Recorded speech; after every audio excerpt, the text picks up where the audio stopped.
When I first saw this painting, I chuckled. It's probably one of the weirdest paintings of the beginning of the 20th century. Let me explain why that is. It's just so strange and weird.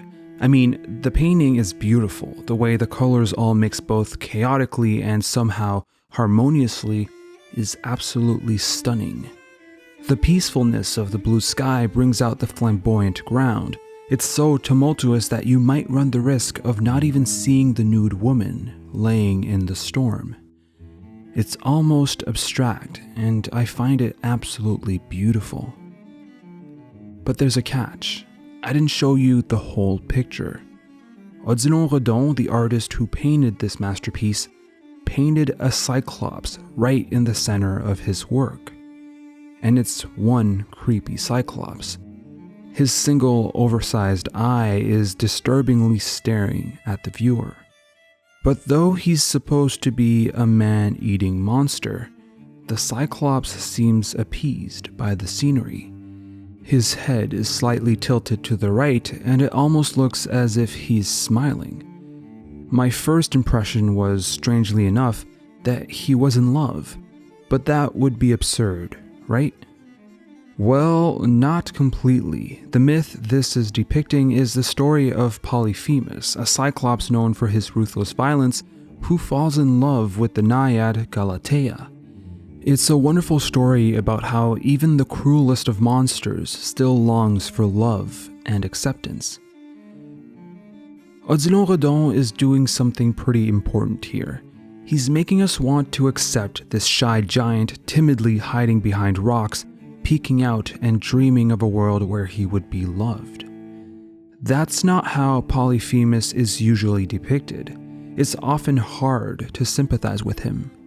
For example, in Gustave Moreau's Galatea, the focus of this representation is on Galatea. Moreau depicts her flawless skin and her long, blonde hair. Polyphemus, on the other hand, is sitting in the shadows, looking through the vegetation. Unlike in Moreau's depiction, Redon's Cyclops is being, in a way, vulnerable by presumably leaving his hiding spot to peek above the mountains. But I believe the reason why this painting is one of the strangest isn't because it depicts a monster in love.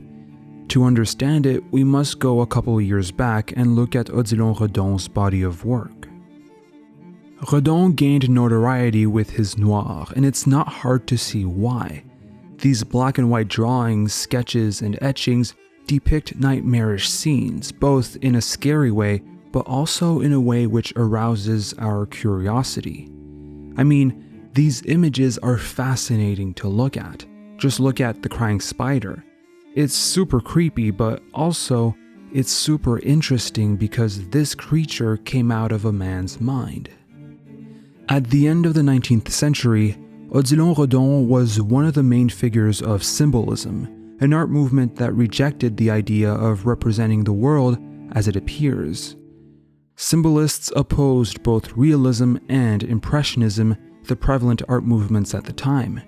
They focused on representing dreams and the extraordinary, perhaps portraying the world and the human psyche in such a radically different way that we can't ignore it.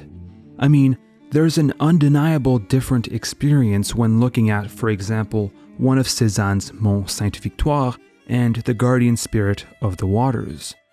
Redon's noirs are, in a way, pioneering what would become surrealism. All of this to say that if the Cyclops, which was made way after Redon's noir, was drawn in black and white and in the same spirit as Redon's earlier works, it might have conveyed a gloomy, creepy, and intriguing aura. But it's full of colors. In the 1890s, Redon started experimenting with different pigments and painted beautiful and vibrant pictures.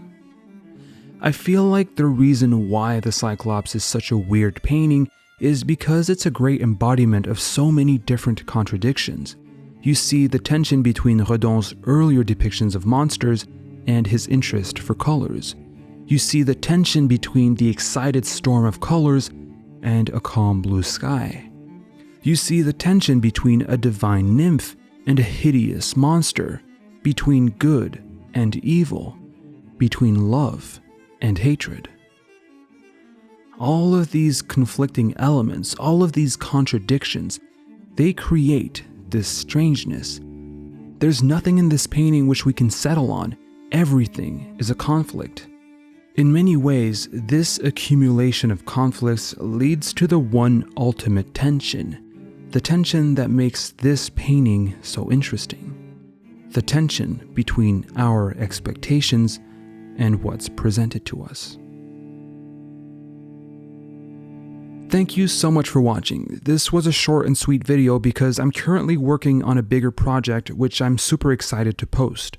It should come out sometime next week. As always, I'd like to thank You Design I Write and every other patron for supporting the channel. If you also want to support, check out patreon.com/thecanvas.